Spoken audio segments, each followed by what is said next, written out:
प्रधानमंत्री नरेंद्र मोदी जब मुस्लिम महिलाओं के हितैषी बनकर सामने आ जाते हैं तो लोगों के जहन में बिल्किस बानो की तस्वीरें घूमने लगती है। बिल्किस बानो के गुनाहगारों को किस तरह से गुजरात सरकार ने आजादी के अमृत महोत्सव पर छोड़ा था और उसका जब जेल से बाहर होना तय हुआ था तो जेल के बाहर फूल और माला के साथ ऐसा स्वागत किया गया था जैसे वो देश के लिए ओलंपिक में गोल्ड जीत कर आए हो। प्रधानमंत्री नरेंद्र मोदी की सरकार ने इस मर्तबा वक्फ बिल में संशोधन किया और फिर उसके बाद एक्ट बनाकर उसको 8 अप्रैल से देश के अलग अलग हिस्सों में लागू कर दिया। इस बिल को लेकर पूरे देश भर के मुसलमान विरोध प्रदर्शन कर रहे हैं तो भाजपा के लोग ये कह रहे हैं कि इस बिल में मुसलमानों को उकसाया जा रहा है, उनको जो है गलत राह दिखाई जा रही है और उनको गलत तरीके से प्रदर्शन कराया जा रहा है। आपको बता दें कि प्रधानमंत्री नरेंद्र मोदी आज हिसार के हरियाणा में थे। मुस्लिम महिलाओं की सशक्तिकरण की बात प्रधानमंत्री ऐसे कर रहे थे जैसे मुस्लिम महिलाओं को उन्होंने लोकसभा के अंदर भी जगह दी है और राज्यसभा के अंदर भी जगह दी। मुस्लिम महिलाओं के हितैषी बने प्रधानमंत्री नरेंद्र मोदी के पार्टी का ये हाल है कि लोकसभा राज्यसभा ना ही किसी एमएलसी में ना ही किसी एमएलए में कोई भी मुस्लिम महिला शामिल है। प्रधानमंत्री नरेंद्र मोदी जब मुस्लिम युवाओं के बात करते, जब उनके सशक्तिकरण की, उनके जॉब की, उनके डेवलपमेंट की बात करते हैं तो लोगों के मन में एक सवाल पैदा हो जाता है कि क्या भारतीय जनता पार्टी के अंदर मुस्लिम युवा जो है किसी बड़े पोस्ट पर है कि नहीं, क्या लोकसभा के अंदर मुस्लिम युवा है, क्या राज्यसभा के अंदर मुस्लिम युवा है। मगर सवाल ये उठता है कि 240 लोकसभा सीटें वाली प्रधानमंत्री नरेंद्र मोदी की जो सरकार है उसमें एक भी मुस्लिम मंत्री शामिल नहीं है। लोकसभा के अंदर तो एक भी मुस्लिम उनके पास एमपी नहीं है। राज्यसभा के अंदर गुलाम अली ने उनकी थोड़ी सी इज्जत बचाई हुई है और उसी को लेकर पिछले कई सालों से प्रधानमंत्री नरेंद्र मोदी की अगुवाई वाली सरकार जो है लोगों को जलेबियां बांट रही है।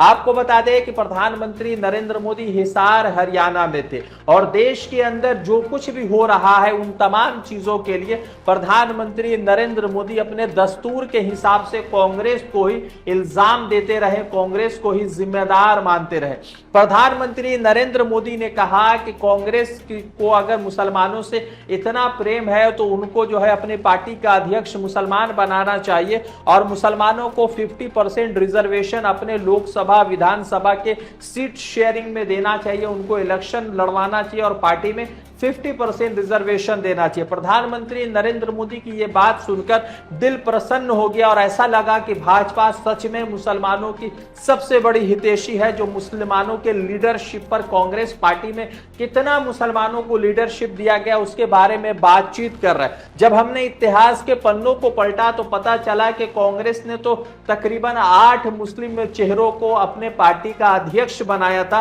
मगर दूसरी तरफ भारतीय जनता पार्टी में तो मुसलमान का जैसे लगता है कि आना निषेध हो चुका है और मुस्लिम महिलाओं या मुस्लिम मर्दों का छोड़िए, अभी तक भारतीय जनता पार्टी में दलित तो छोड़िए, आदिवासी तो छोड़िए, अभी तक किसी भी हिंदू स्वर्ण जाति के भी महिलाओं को अब तक राष्ट्रीय अध्यक्ष नहीं बनाया गया। यानी कि भारतीय जनता पार्टी जो महिलाओं के इतनी सशक्तिकरण की बात कर रही है, अब तक भारतीय जनता पार्टी के अंदर कोई भी महिला, चाहे वो स्वर्ण जाति से हो, आदिवासी हो, दलित हो या फिर मुस्लिम महिलाओं, अब तक उस पार्टी की अध्यक्ष नहीं बनी है। प्रधानमंत्री नरेंद्र मोदी जब मुस्लिम महिलाओं की शक्तिकरण की बात करते हैं और मुस्लिम महिलाओं के डेवलपमेंट की बात करते हैं तो लोगों के जहन में एक सवाल उठ जाता है कि वो सरकार जो हाथरस और उन्नाव में अपराधियों को बचाने में लगी हुई थी, वो सरकार जो गुरमीत राम रहीम जैसे पापियों को जेल से बाहर निकालने के लिए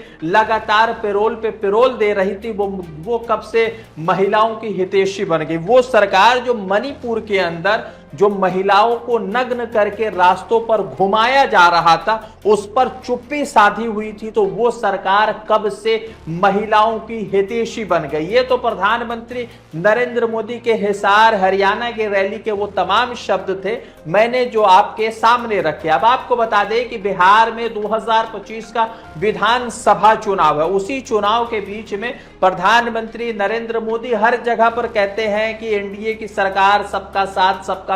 विकास और सबकी विश्वास की बात करते हैं, तो दूसरी तरफ बिहार के पूर्व मुख्यमंत्री जितिन राम मांझी ने एक ऐसा बयान पूर्णिया में दिया जिसने नीतीश कुमार के सत्ता को भी हिलाकर रख दिया और प्रधानमंत्री नरेंद्र मोदी के उस ख्वाब को भी धज्जियां उड़ाकर रख दी जो वो 2025 में बिहार में एनडीए की सरकार बनते देखना चाहते हैं। जितिन राम मांझी ने पूर्णिया के एक भाषण में कहा कि नीतीश कुमार ने और अमित शाह ने मुझे धोखा दिया। मुझे कहा गया कि 2 लोकसभा की सीटें और 1 राज्यसभा की सीटें दी जाएगी, मगर मेरे साथ धोखा हुआ और मुझे सिर्फ 1 लोकसभा की सीट दी गई और अब इस मर्तबा विधानसभा चुनाव में मुझे 40 विधानसभा की सीटें चाहिए। आपको बता दें कि जितिन राम मांझी एक विशेष जाति से आते हैं जिस जाति का वोट शेयर तकरीबन 3.5% के करीब बिहार में है, यानी मुसर समाज का जो वोट शेयर है वो 3.5% के करीब है। तो एक तरफ तो जितिन राम मांझी भारतीय जनता पार्टी के लिए सबसे बड़ा मुसीबत बनकर सामने आ रहे,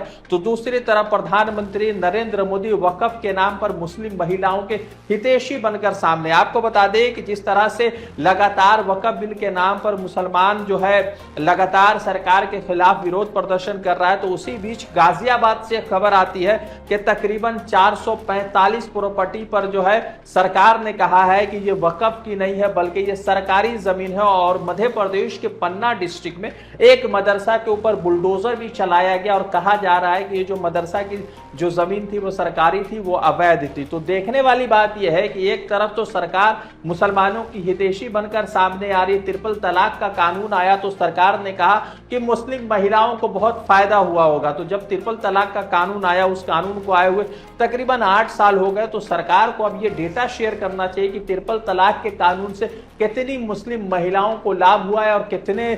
तलाक के मामलात रुके हैं। एक तरफ तो भारतीय जनता पार्टी ने चंद्रबाबू नायडू और नीतीश कुमार के राजनीतिक करियर को खत्म कर दिया है, तो दूसरी तरफ जितिन राम मांझी ने भारतीय जनता पार्टी को बिहार के अंदर जो है लोहे का चना चिबाना शुरू कर दिया। अब देखना यह है कि किस तरह से समीकरण बनता है और चाणक्य के नाम से मशहूर अमित शाह किस तरह से इस पूरे समीकरण को ठीक करते हैं। रजा अंसारी की रिपोर्ट द इंडियन खबर के लिए।